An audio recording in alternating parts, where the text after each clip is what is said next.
Got me wondering how I got into this mix. Hey everyone, this is Derrick. I'm here in Palm Beach at the courthouse. We just wrapped up this short civil trial for Jeffrey Epstein, and I'm with researcher, investigator, journalist, Mr. Wayne Madsen. How are you doing? Good. Well, I heard you asking some questions to the lawyer Bradley Edwards, who we just interviewed, and you were focusing on Katie Johnson's claims. For the viewers who might not be aware, of course, Katie Johnson is the woman who came forward in 2016 accusing both Epstein and President Trump of raping her. Let's just be clear about it. And what has been your, I guess, what kind of sources do you have on, is that ongoing? I know she's been kind of missing. People haven't been able to find her, at least in the mainstream. Do you think there's still validity to those claims? Have you been able to uncover anything related to that?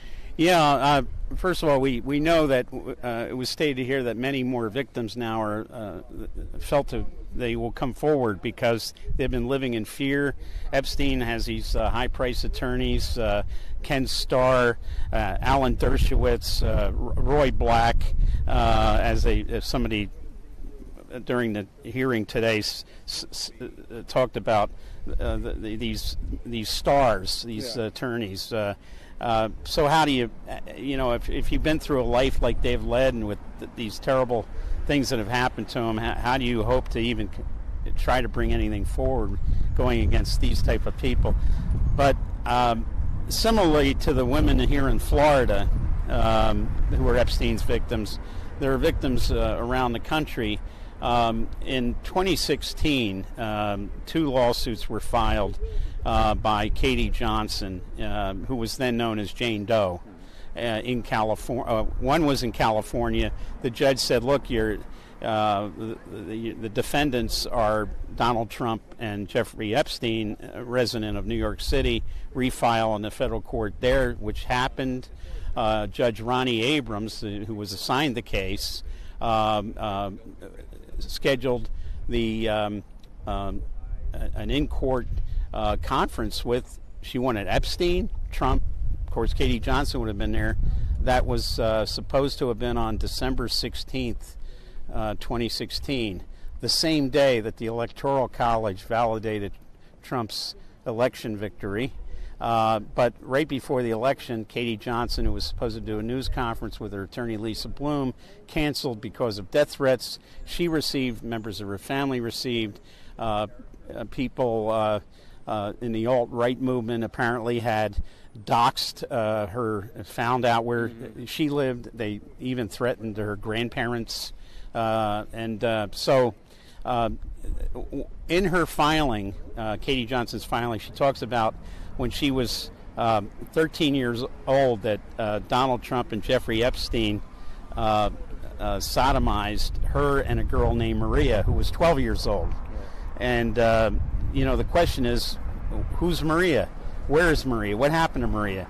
The way Trump, at the time, according to Katie Johnson, said, if you ever talk to anyone about what's happened here, you'll wind up like your friend Maria. Well, that sounds like sort of a mobster reference, like Maria may no longer be with the living.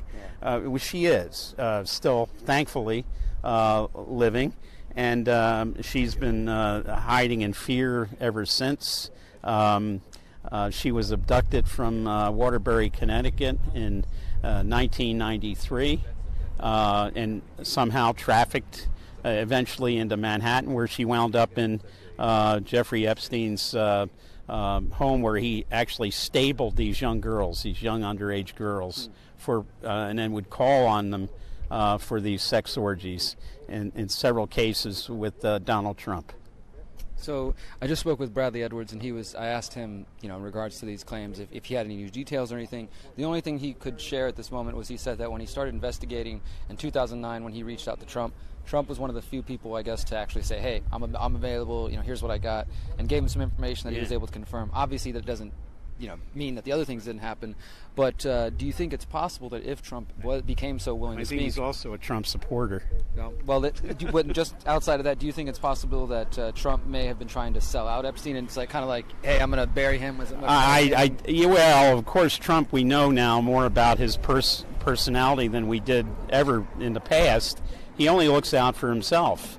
So, yeah, if it were a case of him and Epstein, he would probably, sell out Epstein. But it doesn't jive with what Trump has said about Epstein in the past, saying that he used to go to Epstein's estate over here in Palm Beach, where he noticed a lot of the girls were very young, and then he joked, well, he likes them on the young side. I understand. Well, first of all, what's he doing over there? This was a den of iniquity amongst many others that Epstein had. It seems hard to think that. So we're right here in it. Like Epstein's house is not too far from here. Mar-a-Lago Club's not too far from here. It seems hard. Now we know about Trump's lack of moral turpitude. Does a woman's age mean anything to this guy? I mean, there's some pretty salacious photos of Trump with his own daughter, Ivanka, at the age of 13 to 15. I think what we have here are two sex scoundrels, sex fiends. One is Epstein was exposed, and certainly Trump would say, "Oh I do what I have to save my own skin." Sure. But it's not like Mr. Trump is tied up in court trials for sexual. Sure. So Katie Johnson's not the only woman to have come forward and say that. She may be the only one we know of right now related to Epstein, but there are other women who accused Trump in the past of rape and sexual, misconduct. Absolutely, and we know that just like Epstein, the one thing that Michael Cohen did was arrange for silence money,